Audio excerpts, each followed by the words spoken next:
چاند شک ہو پیڑ بولے جانور سجدہ کرے.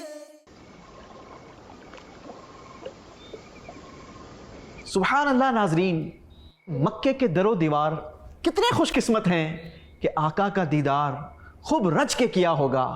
نہ صرف آقا کا دیدار کیا ہوگا بلکہ آقا کے ان عظیم الشان معجزات کو بھی دیکھا ہوگا. جی ہاں، کون نہیں جانتا اس عظیم اور مشہور معجزے کو. مختلف مفسرین نے اپنے اپنے انداز سے کتابوں میں مختلف الفاظ کے ساتھ تحریر کیا. واقعہ بڑا خوبصورت ہے. واقعہ کچھ یوں ہے کہ ایک بار کفار مکہ نبی پاک صلی اللہ تعالی علیہ وسلم کی بارگاہ میں حاضر ہوتے ہیں اور عرض گزار ہوتے ہیں کہ اگر واقعی آپ اللہ کے نبی ہیں تو ہمیں کوئی معجزہ دکھائیں. آسمان پر چاند اپنی آب و تاب کے ساتھ چمک رہا تھا. نبی پاک صلی اللہ تعالی علیہ وسلم مکے کی زمین پر جلوہ افروز ہیں. آپ نے آسمان کی طرف ہاتھ اٹھایا، چاند کی طرف اشارہ کیا، چاند چیر گیا اور دو ٹکڑے ہو گیا.